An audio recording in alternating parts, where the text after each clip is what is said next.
The Carl B. Phillips Show. Hosted by me, Carl B. Phillips, Uncle Carl. The Carl B. Phillips Show. Get ready for another great conversation on the Carl B. Phillips Show. Welcome to the Carl B. Phillips Show. I am Carl B. Phillips, Uncle Carl.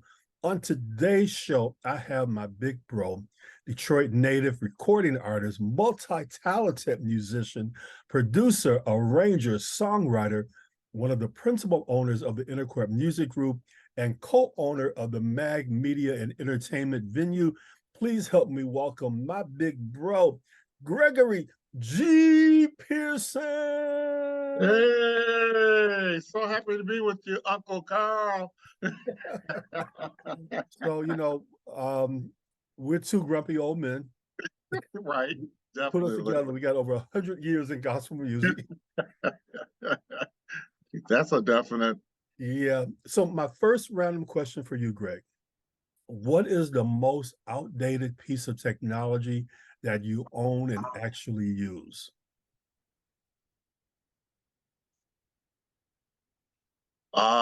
A cassette deck. I have a cassette deck at the studio because I have a bunch of cassettes, and one day I'm purposing to transfer those cassettes into digitize them. So I got a cassette player. I'm not as bad as you. I have a 200 CD player. It holds 200 CDs that it can play. Really? Yeah. I had one of those. I don't know what happened to it. Yeah, I think that's the oldest. I'm kind of like you though, but instead of a lot of cassettes, I still have a lot of albums. That Yeah. one day they'll get turned over to digital. Not sure when that day is going to be. I'm going to have to hire somebody to do that. As I stated earlier, together we have over 100 years of gospel music. A couple of years ago, you celebrated 50 years of being a part of gospel music. Why did you start playing keyboard and organ in the church? Oh, wow. That I started playing when I was playing organ maybe when I was about 10 years old. At Grady Emmanuel Church of God in Christ. My dad was a musician. He played keyboard. Well, he played piano and some organ. We had a piano at the house because my oldest sister was taking piano lessons at the conservatory. So I remember being 5 and 6 or 7 years old. I would sit at the piano and pick out and make up my little songs and everything. And then I think maybe around 9 or 10 is when my dad taught me how to play When the Saints Go Marching In.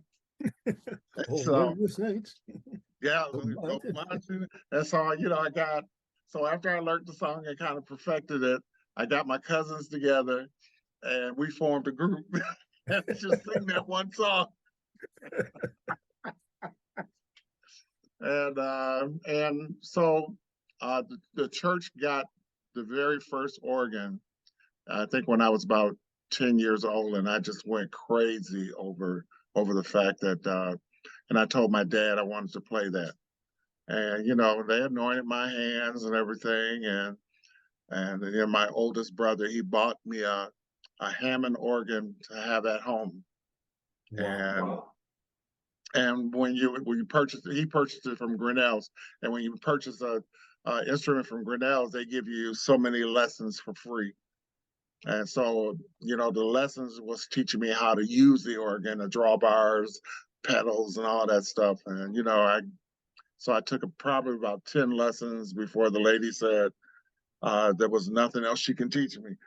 So. Who were some of your early influences on your playing as a musician? Ronald Kersey. I remember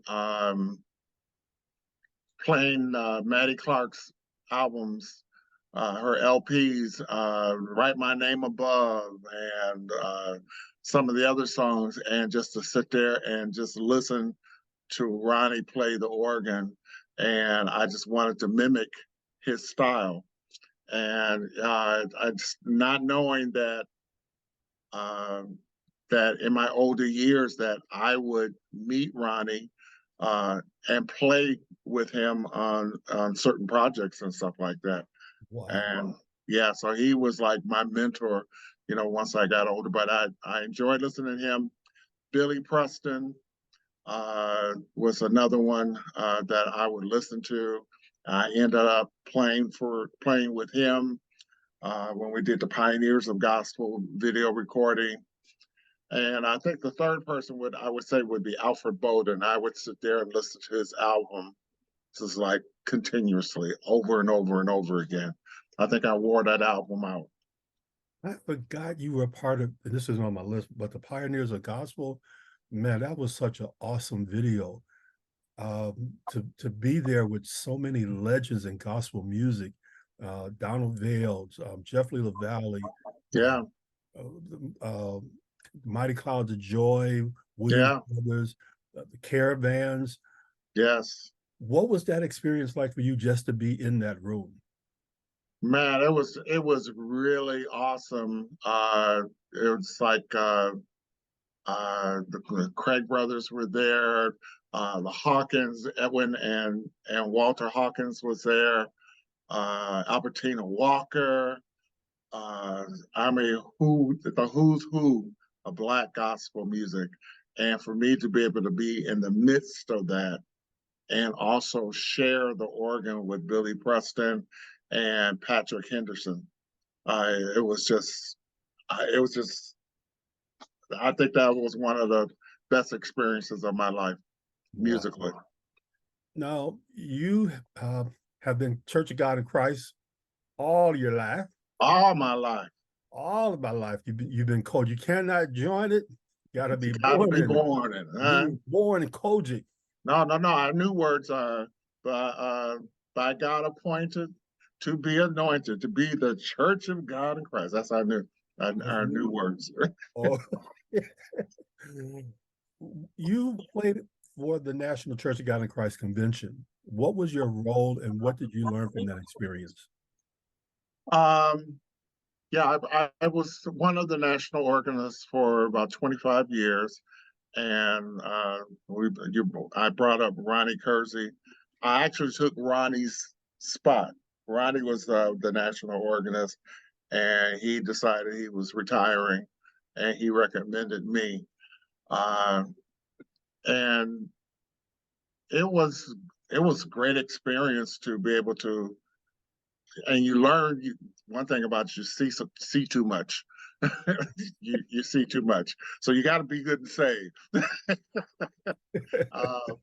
But to be able to be in the midst of the bishops and the missionaries and dealing with Maddie Moss Clark, and she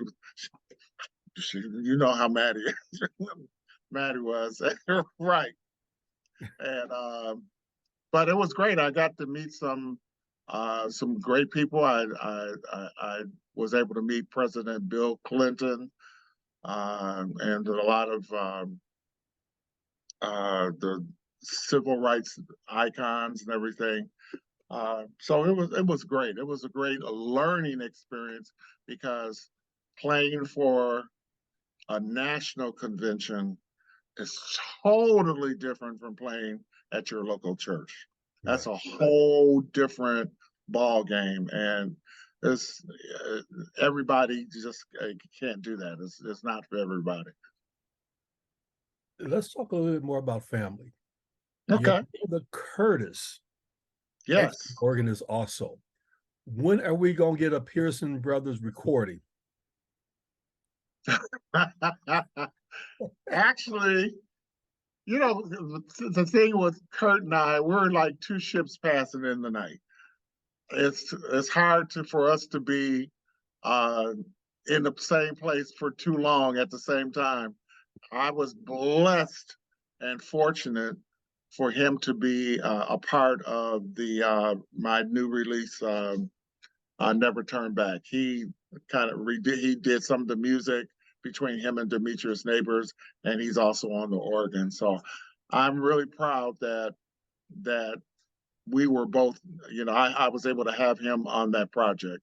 But Is that the closest we're gonna get to the Pearson brothers recording? it might be. It might be, but pray our strength in the Lord. I mean, you guys have worked together with a lot of artists, and some of these questions are not even on my list just because I've known you for, I'm not going to say how many years. No, But please don't.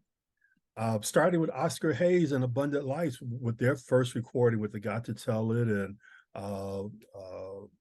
said I wasn't going to tell nobody, None But the Righteous, Followers of Christ. But then in the 90s, you co-founded the Inner Court Music Group. Yes. What was your vision behind the Inner Court Music Group when you first started? Well, actually, that's something that Kurt and I started together. We were putting the company together because we had this certain artists that we wanted to produce, and so we said, well, let's just go ahead and just do a label, and we can put it out ourselves.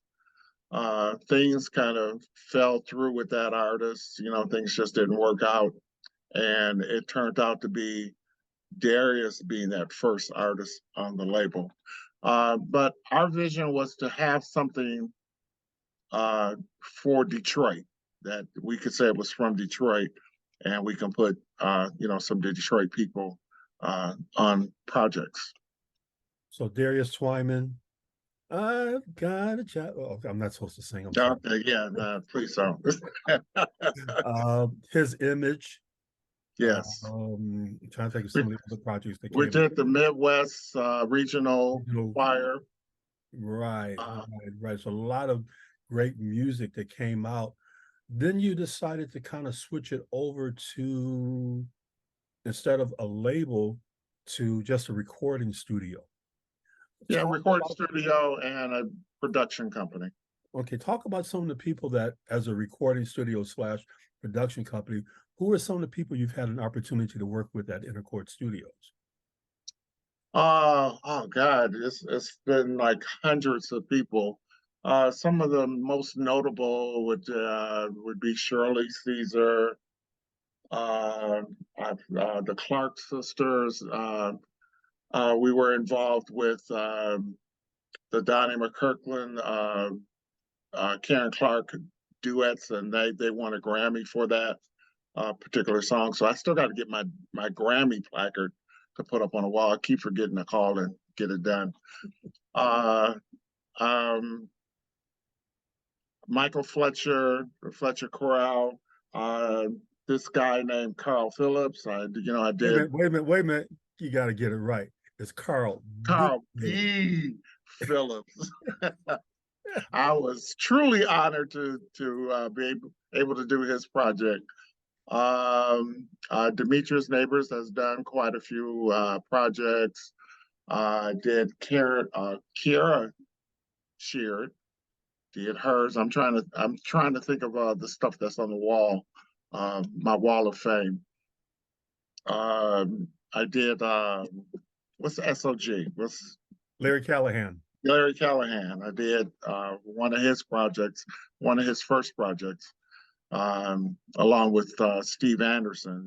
He was working with. Sorry, it's Stephen Anderson now. Stephen, yeah.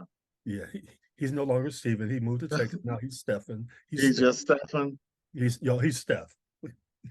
Okay, I'll try not to mispronounce his name again. And I think the thing that I love most is doing independent artists, being able to produce people or give them opportunities that they might not get anywhere else without having to break the bank.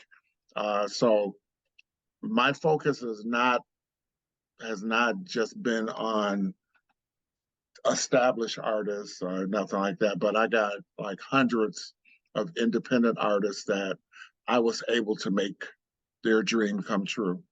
And I have to I know we were joking about it, but I have to again say thank you because you made my dream come true. When we always joke about this, bring me the money. Bring Once me I the get me money. that money, my dream was coming true. So again, I thank you for believing in me and guiding me through that process of becoming an independent gospel artist. Brandon and I, we constantly joke about when we started out, we had no idea what we were doing. I often say all I had was a dream and a budget. So Yeah. you were the one that helped to guide us through what needed to happen. And then until I start bugging you about metadata and all that kind of stuff. Hey, I need metadata. I need metadata. What is metadata? What the heck is metadata?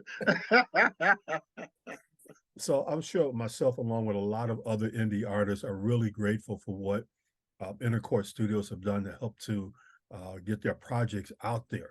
A lot of artists that I talk to, the thing they talk about, it's not about the sales, it's about the legacy of Yeah. us being able to leave something in the earth that they've done. Another random question. In your opinion, what is the most monotonous sport to watch? Monotonous what to watch? Sport. Like Sport to watch? baseball, basketball, football. I'm not a sports person in the first place. I mean, I watch sports if somebody else is watching it and I just happen to be there. But to sit down and watch sports, I kind of think probably something that would kind of irritate me is them bowling when you watch bowling or something like Well, I'll be honest. For me, it's baseball. I I went to one Tigers game, and I don't know if I made it to the 7 inning stretch. I was so bored, like I got to get out of here. it is a boring game, but and I and now that you say it, yeah, that's something I would never watch on TV is a baseball game. But I do love going to Tiger Stadium or Comerica Park, what they call it, because I just love the atmosphere. But to sit there and just watch the game, nah. Well, I have to agree with you, man. The baseball, yeah. yeah, baseball is boring. 2020, my big brother decided that after 50 years of sitting on the organ and years of sitting at the board, he is now a recording artist himself. Oh, I hate that label. Uh, Especially when his little brother keeps telling him that he got to go out and perform. You don't know, Carl, I am not, I'm just gonna put out music. I ain't never gonna go out. We, in 2024, I believe in God to see Gregory stand in front of a microphone. God's gonna do it. that means I have to talk, Carl. Yeah.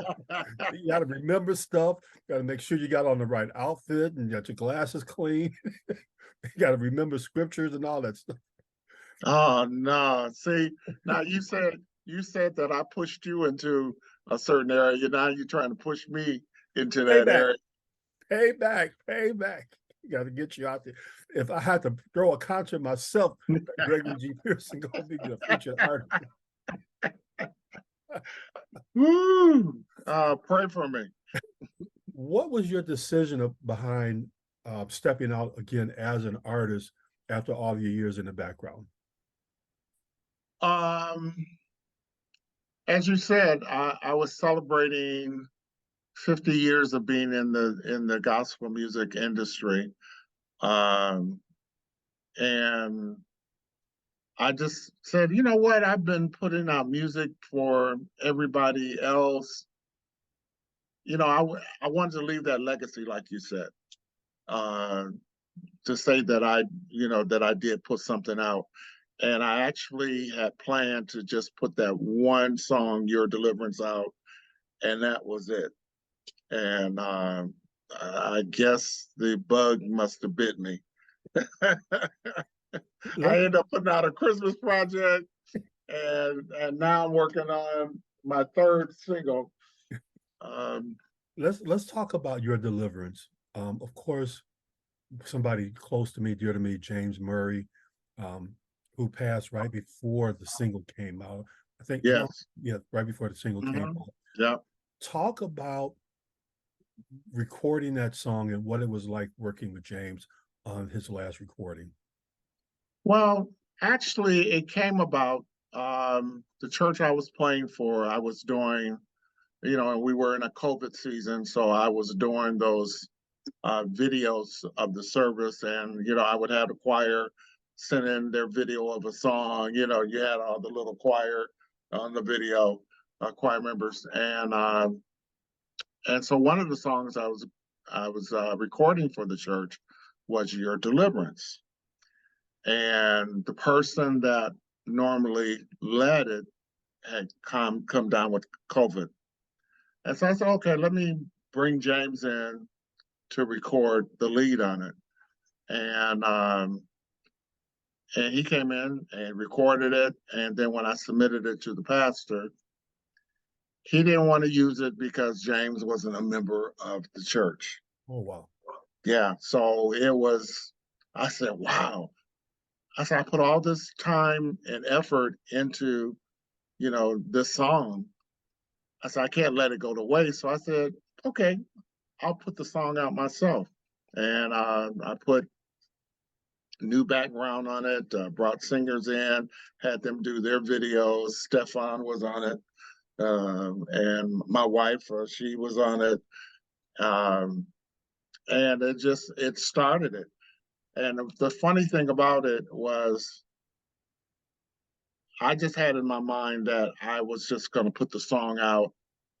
I wasn't going to do anything else until our radio person, Bruce Knight, came up with all these radio interviews that people wanted to do. And I'm like, radio interviews, and it just blossomed into something. I said I couldn't care less whether, radio stations played it, because all I wanted to do was just put a song out and say that I did. And then you did it, and then you did a Christmas project. And then turned around I did the Christmas project because I always wanted to put that song out. The Christmas medley that I did, we did it with Greater Grace Temple did it with Patti LaBelle when we did a Christmas special. She came to Detroit and did a Christmas special at Greater Grace, and we did that medley. And ever since then, I've always wanted to release it. So I got with Demetrius Neighbors. We put a interlude introit onto it, and uh, and that's how that came to fruition. And Demetrius still don't know what figgy pudding is. I don't either. So I think you're the only one in the United States that does. So last year, you put out the single "Dwell in the House," which features the dynamic Sherry Nunberry. And Yes. you also did a video for the song that somebody on this interview was a part of the video, had to go buy new outfits. And you had to go, your wife made you go shopping too. Yes, she did. Had you out there in some Timbs and some jeans. And you know what? I haven't put them Timbs back on since.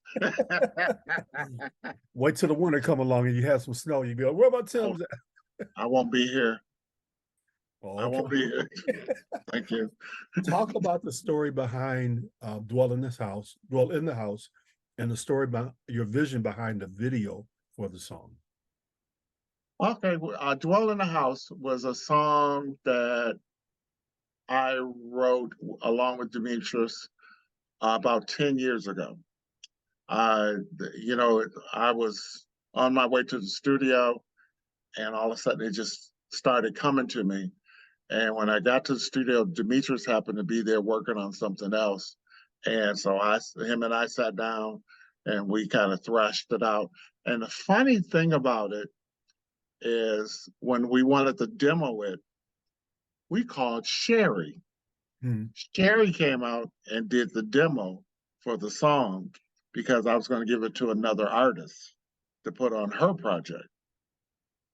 For some reason, that artist didn't care that much for the song. So the song just kind of just sat in archives for 10 years. Wow. And for some reason, it was in my iTunes library, and I just came across it. And I says, "Oh God, I want to put this song out." And I called Sherry. Sherry said she would be more than happy to do it. So that's how that song came to be 10 years after it was written. Wow. Talk about the video and your vision behind the video. Um, Again, this was my very first professional video. It was directed by Anthony Green of 12 Seed Production. And Anthony, um, him and I sat down and we kind of talked about how we wanted the video to go. And I, wanted to start in the studio and then go to the church. Um, and we did it at Ebenezer AME Church in Detroit. But it was the vision for the video was just for it to tell the story of dwelling in the house of the Lord. And I always said that you find what you need if you just dwell in the house of the Lord. And I take being in the house with being in God's presence. Wow. So it doesn't have to be the physical church building that you're in. When you're dwelling in a house, to me, you're dwelling in the presence of God. Now you have a new Churches single out, Never Turn Back, featuring Angelina Lena Starks, who's one of the city's finest singers. Yes. Why is Never Turn Back your testimony? I think I've reflected on my life more this year than I've ever done. And a lot of things started coming back to me where God delivered me from certain circumstances and situations. And I believe He did those things for me to be here at this time. But I thank God for the doors He didn't open, and I thank Him for the doors that He did open. And I thank God for what didn't happen in my life. And so me reflecting on those things, it made me feel like I can't ever go back because God brought me so far and has done so much for me. I can't go back into a world of sin. Wow. Because of what He's done for me. Talk about working with Lena. Lena has worked with some of the greatest. She's been on tour with Anita Baker. Yes. Her brother Derek Starks. She worked on my project. Lena's just a dynamic singer. Talk about working with Lena and what you guided her through to get her to give you what you needed for Never Turn Back. One thing with Lena is that she's such a powerhouse and such an anointed singer that she really doesn't need much direction. You point her and say, okay, this is what I want you to do. I had sent her the track maybe a week before she came in, and she came in and sung the song like she's been singing it all her life. And she just put life into the song. She put her testimony into the song.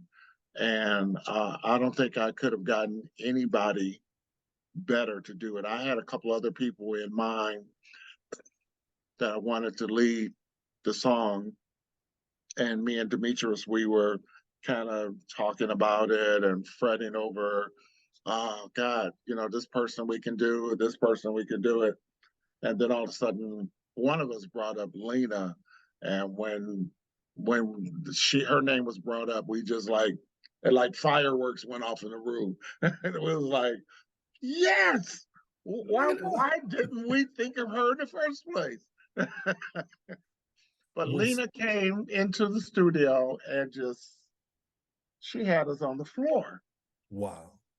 That girl just wore the song out. And then, when she was done, she came in, said, "Did I do okay?" That sounds like Lena. I'm just a church girl. Right. Did I give you what you wanted? Oh. When someone listens to Never Turn Back, what do you want them to take away from the song when they listen to it?